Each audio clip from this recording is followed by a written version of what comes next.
Assalamualaikum warahmatullahi wabarakatuh. Perkenalkan, nama saya Ibrahim Pasyadanya Indo.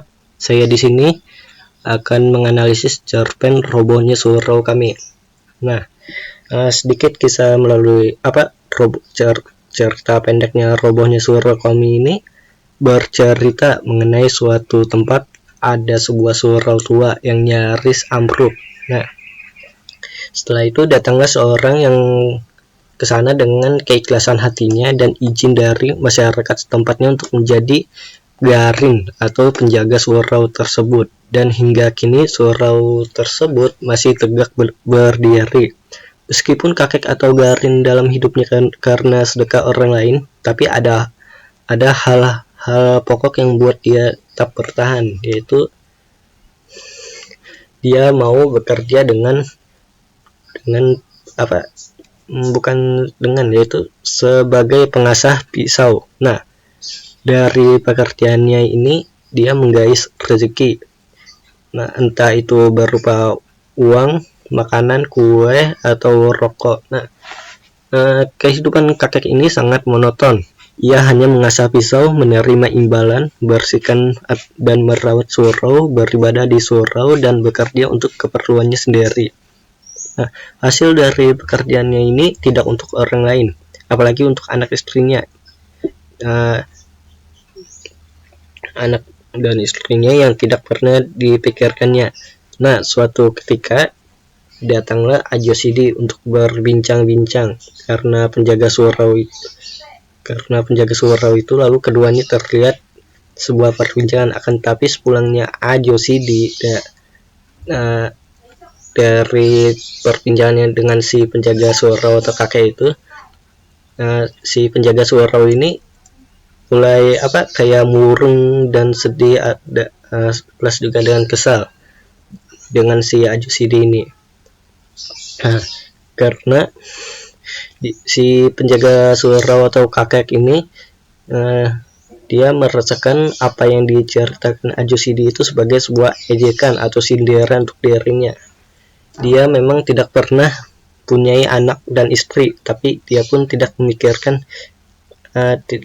memikirkan hidupnya sendiri, sebab memang tak ingin kaya dan buat rumah. Nah, jadi segala kehidupan lahir batinnya itu diserahkan kepada Tuhan. Ia tak berusaha untuk menyusahkan orang lain dan bunuh seekor lalat pun. Ia senantiasa bersujud, bersyukur, dan memuji dan berdoa kepada Tuhan. Nah, kakek atau garin si penjaga surau ini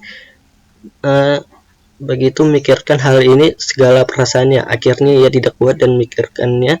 Kemudian ia lebih milih jalan pintas untuk menjemput kematiannya dengan cara menggorok lehernya dengan pisau cukur. Nah, kematiannya ini mengejutkan masyarakat sekitar dari surau itu. Nah, semua orang berusaha untuk mengurus mayatnya dan menguburnya, kecuali satu orang yang tidak pernah peduli atas kematian sang kakek. Dialah Ajosidi, yang pada saat itu semua orang mengantar jenazahnya, tapi dia tetap pergi bekerja. Nah, dalam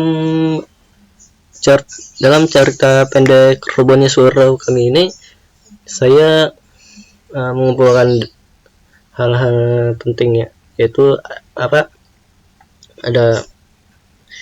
ada alur, titik pengisahan, gaya bahasa atau majas, dan latar sosial. Nah, sebagaimana cerita pendek dalam robohnya surau kami ini, dianya memakai alur cerita yaitu berupa alur mundur, karena ceritanya ini mengisahkan peristiwa yang telah berlalu, yaitu sebab kematian kakek garin atau si penjaga surau itu. Nah, sedangkan dalam strukturnya berupa bagian awal, tengah, dan akhir.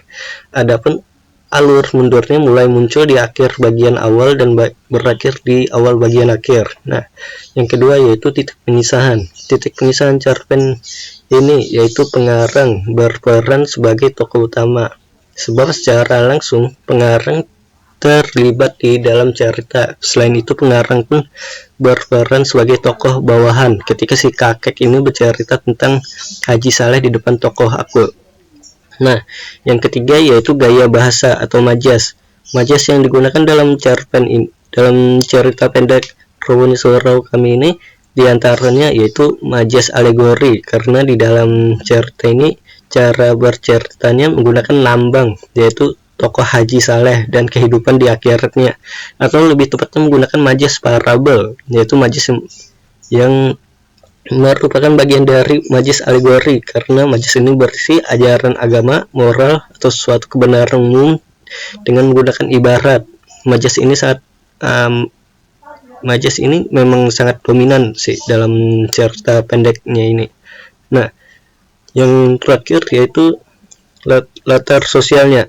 Di dalam cerpen ini latar sosial digambarkan sebagai berikut. Dan di pelataran surau kiri itu akan tuan temui seorang tua yang biasanya duduk di sana dengan segala tingkah ketuaannya dan ketaatan beribadah.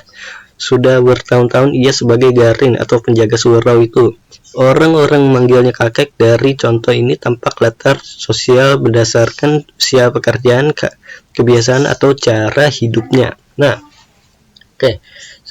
Yang selanjutnya yaitu ada nilai sosial, nilai moral, nilai agama, dan nilai pendidikan. Nah, dalam cerita pendek Robonnya Surau kami ini memang nilai sosialnya itu antara lain seperti ini.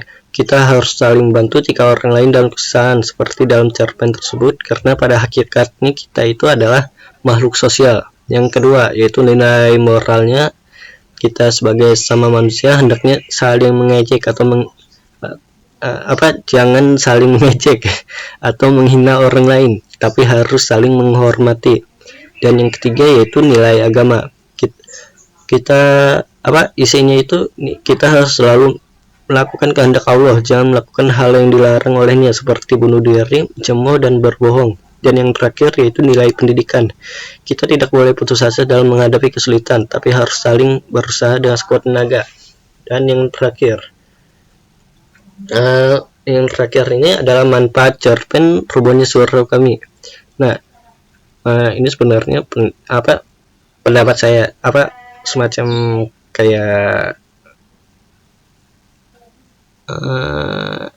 pendapat saya sendiri terhadap cerpen ini, yaitu cerita pendek Robonnya Surau kami ini. Nah, dalam cerpen Robonnya Surau kami ini, yaitu karya A. Nafis, sebagaimana dalam pembelajaran sastranya, cerpen ini sebagai salah satu karya sastra yang dapat memberikan manfaat seperti layaknya karya sastra yang lainnya. Nah, manfaat ini saling memberikan kenikmatan dan hiburan. Nah, juga dapat mengembangkan imajinasi, memberikan pengalaman pengganti, mengembangkan pengertian perilaku manusia, dan dapat menyuguhkan pengalaman yang universal. Oleh karena itu dapat memberikan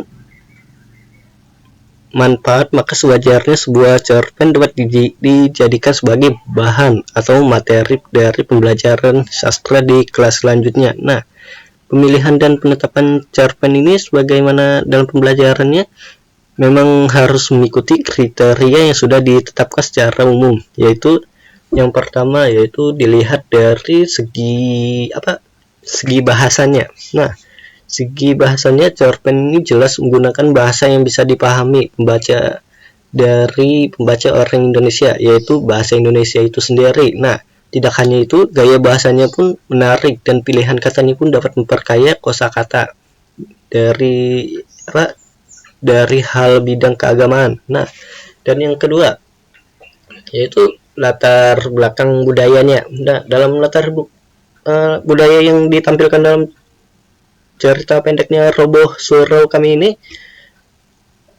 dia menampilkannya secara umum, jadi siapapun baik dari agama yang lain seperti Kristen, Hindu maupun Buddha bisa dengan mudah memahaminya. Dan tidak menimbulkan pertentangan yang mendasar. Meskipun di dalamnya terdapat kosakata Islami, Hal ini tidaklah mengganggu, bahkan akan menarik jika kita itu membandingkan kosakata non-Islam dengan yang sejenisnya gitu. Nah, sekian dari video saya. Kurang lebihnya mohon maaf. Wassalamualaikum warahmatullahi wabarakatuh.